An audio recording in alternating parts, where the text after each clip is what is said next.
रोखठोक वार्तांकन, रोखठोक बातमी। स्थानिक व गुन्हे शाखेची कारवाई। 10 मोटरसायकल जप्त। शिंदखेडा पोलीस स्टेशन हद्दीतील एकास अटक तर एक फरार। धुळे जिल्ह्यातील शिंदखेडा पोलीस स्टेशन हद्दीतील मोटरसायकल चोरी करणाऱ्या एकास अटक, एक फरार असून तिसरा नाबालिक असल्याने बालसुधार गृहात रवानगी करण्यात आली आहे। शिंदखेडा पोलीस ठाण्यात 25 सप्टेंबर रोजी मोटरसायकल चोरीचा गुन्हा दाखल करण्यात आला होता।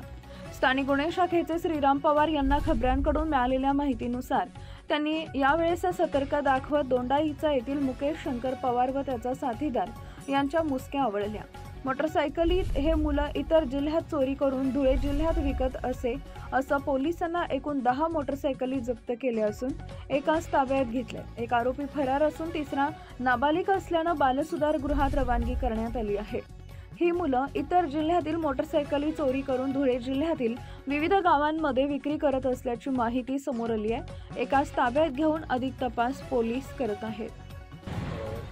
दिनांक 25 सप्टेंबर रोजी शिंदखेडा पोलीस ठाण्याच्या हद्दीतनं एक मोटरसायकल चोरीला गेल्याचा गुन्हा दाखल होता। त्या गुन्ह्याचा समांतर तपास करीत असताना स्थानिक गुन्हे शाखा धुळेच्या अंमलदार यांना गोपनीय माहिती मिळाली की दोंडाईच्या येथील काही मुलं हे अशा गाड्या चोरी करून हे विविध ठिकाणी विक्री करतात। त्याचप्रमाणे बाहेरच्या जिल्ह्यातूनही मोटरसायकल चोरून या धुळे जिल्ह्यामध्ये विक्री करतात।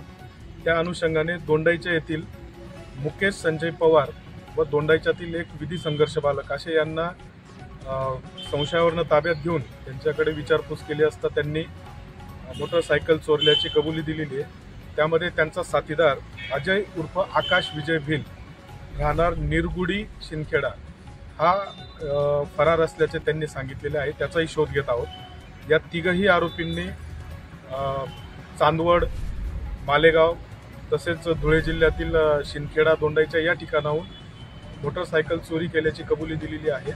अशा एकूण 10 मोटरसायकल आपण ताब्यात घेतलेल्या आहेत। त्यामध्ये शिंदखेडा पोलीस स्टेशनचे 2 गुन्हे उघडकीस आले आहेत। चांदवड पोलीस स्टेशनचा एक गुन्हा उघडकीस आलेला आहे। त्याचप्रमाणे मालेगाव तालुक्यातील आझादनगर पोलीस स्टेशनचा एक गुन्हा उघडकीस आलेला आहे। इतर मोटरसायकलबाबत माहिती घेऊन ते कोणत्या पोलीस स्टेशनला गुन्हे दाखल आहेत का याचा तपास सुरू आहे। तसेच फरार आरोपीचा शोध व यांनी इतर कुठे मोटरसायकल चोरले व कुठे विक्री केलेली आहे याचा तपास करण्याचे ठेवले। जय महाराष्ट्रातील महत्त्वाच्या आणि ताज्या बातम्या पाहण्यासाठी आमच्या जय हो न्यूज चॅनलला सबस्क्राईब करा आणि बेल आयकॉन प्रेस करा।